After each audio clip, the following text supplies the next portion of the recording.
Hey, guys, and good happy morning to you. And I tell you what, the world is getting creepy, weird, and downright strange.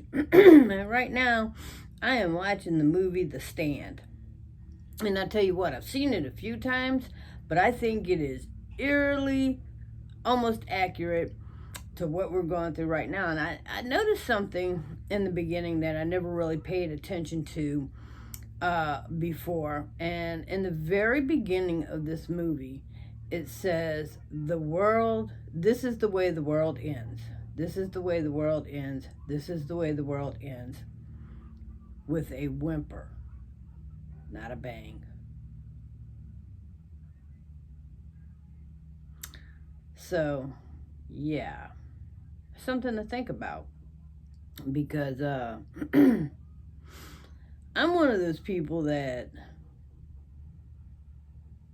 I'm not for upplaying or downplaying the seriousness of something. I'm not for, over dramatizing or over bullshitting something. But I try to be dead on accurate when it comes to things that are serious in nature. And I do believe the world will come back, hopefully, maybe, to what we knew as normal. But I just don't think it's going to be in a matter of months, or a couple of months. I think it's going to be in the matter of maybe a year or two. I mean, how do you take a global virus and go, it's gone. We're all vaccinated. This is great. Go back to life as you knew it in 3 months. I've heard a couple of times that this virus can live on hard surfaces for up to 24 to 48 hours. I've heard that it can stay airborne in a cough or a sneeze for up to 72 hours. So I'm thinking, okay, here's the great thing. We can ask people to get vaccinated. We can ask people to social distance. We can ask people to do a lot of things. But as we've seen already, they're not doing it. You have the special people, I'm going to call them, who will get together because they're better than. And they can do that. And these people are asymptomatic, which means they have the shit, but they don't know they have it because we can't test everybody in the goddamn world because we don't have enough medical supplies. So these people get together in their block parties and their backyard barbecues and their beachside whatever, and then they take it back to their baby brother and their 3-year-old cousin, and they take it back to their aunts and their uncles and their grandmothers and their mothers, and we don't understand why we can't get rid of it, and then everybody wants to point the finger at Trump like this is his fault, and he didn't act fast enough, and he didn't this, and he didn't that, and well, I hate to tell y'all this, but Trump didn't invent this virus, nor did he cause the shortage in medical supplies. And before some jackass blames, global acts of God on our president, I'm going to just throw it out there that the tornadoes going through Mississippi and Alabama and Louisiana and that's not his fault either. It is tragic what is going on right now. It is absolutely tragic. It is absolutely horrific. I just lost my grandson before the holidays and before all this crap started. And I got to tell you, I totally get, I totally understand losing a loved one. Um, I cannot, absolutely cannot relate to not being able to have a service um, because of social distancing. Now, we didn't have a really big service for my grandson because he was just 13 months old. He was barely over a year old.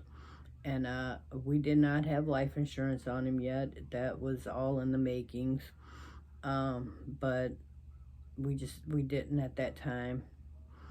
And so he was cremated, and the service was very small. And thanks to a pastor friend of my daughter's, the costs were kept very low. But at this time, with a lot of people passing away, whether you have insurance or not, because of everything that's going on, when you can't even be with your loved ones when they pass, and because of circumstances beyond my control, I couldn't be with my grandson when he passed, and because of circumstances beyond his mother's control, neither could she. And so we can relate in that aspect of not. This is crazy, not being able to sit bedside and console and say your final goodbyes to your loved ones because of what's going on, and not and then on top of it, not being able to be at the funeral, not being able to have a service. Just, you can't have a wake, you can't have a viewing, you can't have a normal funeral. And it's like, wow, when this happened with my grandson, I had no way of knowing that the world was changing so much, and that so many people would come to soon be able to relate to how I would feel about not being able to be there for my grandson when he passed, or have a proper funeral, or have a service. I mean, it's crazy that, and I think what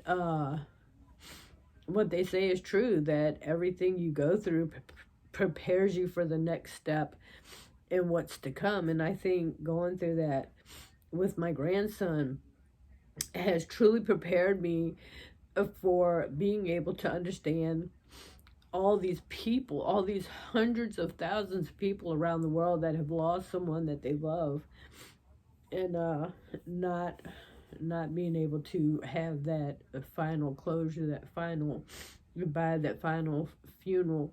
Now, the only thing I can really say is that with my grandson's situation is we were able to view the body, and me and my daughter were able to do that together. And so we did get to say goodbye in that aspect, which a lot of people now today aren't.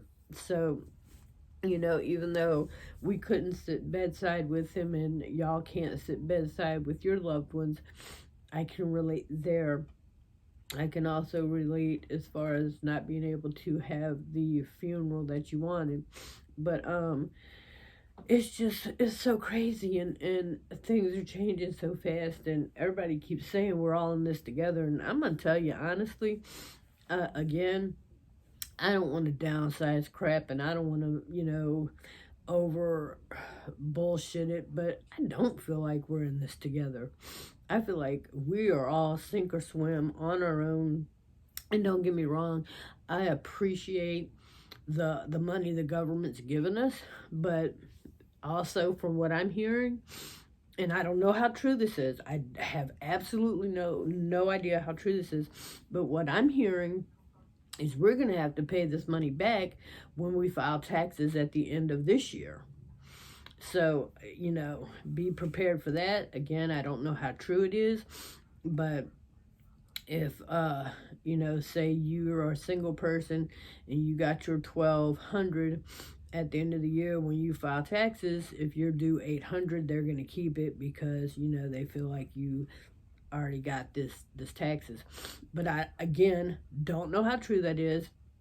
It's just a rumor that I'm hearing, and then two, I've heard people say that they are not turning off the lights right now. If you owe a big light bill, they're not turning off the water, things of that nature. Okay, so that's great. I appreciate that. But at the same time, are they waiving those fees? Because in 6 months, when they claim this is over, are they going to then come by and go, okay, we want our $2,000 that you owe us that you haven't paid over the last few months, and if you don't have it because you're out of work, are you sitting in the dark? How much of this are we going to be, we're all in this together, how many of us are together going to be sitting in the dark? So, I've seen a couple of people talking about how they have to move because their landlords had to sell their houses, and they just, they're looking for somewhere new to be because the landlord had to sell the house to make ends meet for their family. And then, it's like, so how much of this are we really in this together? Because a lot of people that are in this together are individually sinking. So, again, I'm not trying to downplay or upplay or, I just want people to know, as great as that sounds on paper, take the money, the stimulus money that you're getting, and pay as many of your bills as you can. Get some food and get ready to be in this for the long haul, because this is not just gonna magically disappear with some flippin' vaccination or some pill or some bullshit. It's not going to magically disappear. This is gonna be a minute, guys. And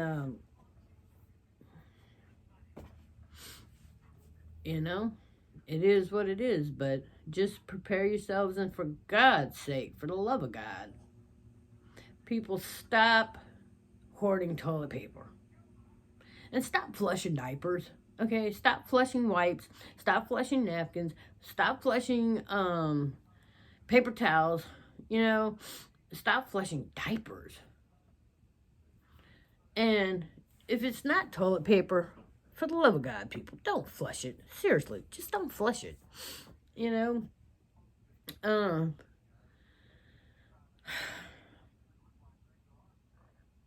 At this point, all I can say is take care of you and yours, your family, your friends, your neighbors, and as many of y'all as possible that can be in this together, come together, be in it, help each other out, and all that, But I don't know. Like I said, that mantra sounds good on paper, but I wonder how many people are going to come together and help pay, your $1,000 light bill at the end of this crap, or, your $600-800 gas bill, or, whatever. So maybe it's just me. I'm not trying to down anyone or catastrophize or whatever. But the truth of the matter is, excuse me, I have allergies, not corona. And my neighbors, for whatever reason, have decided today would be a great day to go out and cut their grass and stuff. So I had my windows open, trying to air the house out, and now my allergies are kicking in. But anyway, it's just, I don't want you guys to get in a position where you come to count on, depend on, need, and rely on others. When, I mean, it's great to be in this together, but it's also great to be self-sustaining. So, and hoarding the toilet paper ain't it. But go watch The Stand and have a good rest of the day, guys.